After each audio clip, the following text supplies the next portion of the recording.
मित्रांनो, ही आपल्या अहिल्यानगर मध्ये मांजरसुंबा गावामध्ये ही आहे गोरक्षनाथांची तपोभूमी. इथं गोरक्षनाथांनी तप केलेलं आहे. तुम्हाला दाखवतो, आतमधलं दर्शन पण घडवतो. तर व्हिडिओ पूर्ण पहा आणि फॉलो करा. तर मित्रांनो, हाच तो डोंगर आहे, गर्भगिरी डोंगर, जो गोरक्षनाथांनी सोन्याचा केला होता. श्री योगी गुरु गोरखनाथजी मच्छिंद्रनाथांच्या शोधासाठी श्री राज्यात गेले. श्री राज्यातून श्री मच्छिंद्रनाथ, गोरखनाथ आणि श्री मिनीनाथ हे नंतर तिघेही गोरक्षनाथ गडाच्या पायथ्याशी आले.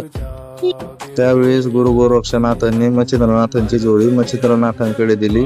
त्यावेळेस मच्छिंद्रनाथांच्या जोडीतली सोन्याची वेळ गोरक्षनाथांनी काढून घेतली आणि त्याच वजनाचा दगड टाकला होता. आणि मच्छिंद्रनाथांना समजताच मच्छिंद्रनाथांनी खूप आक्रोश केला. तेव्हा मंत्राच्या साह्याने गोरक्षनाथांनी हा डोंगर सोन्याचा केला होता. मंदिर अतिशय प्राचीन आहे आणि सगळं दगडी बांधकाम आहे, पण अजून पण भरपूर असं भरभक्कम बांधकाम आहे मित्रांनो, एकदम जबरदस्त. विशेष म्हणजे आपल्याला डायरेक्ट गाभाऱ्यात जाऊन दर्शन भेटलं, त्याबद्दल खूप आनंद झाला मित्रांनो. तुम्ही पण दर्शन करून घ्या.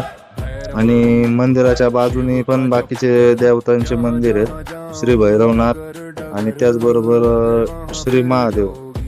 तर शिवलिंग पण अतिशय प्राचीन आहे मित्रांनो. त्याचबरोबर आहे ना, बाहेरचं वातावरण असं पावसाळ्यात एकदम जबरदस्त हिरवगार दिसतं आणि इथं एकदम मनाला पण शांती वाटते. तर दर रविवारी इथं महाप्रसाद पण असतो. जर तुमचं रविवारी दर्शन झालं तर तुम्हाला इथं महाप्रसादाचा पण लाभ घेता येईल. आणि आपण असे नवीन व्हिडिओ टाकतच असतो, तर तुम्ही व्हिडिओ पहा आणि दर्शनाचा लाभ घ्या आणि जमल्यास फॉलो पण करा मित्रांनो. तर चला, भेटू पुढच्या व्हिडिओत.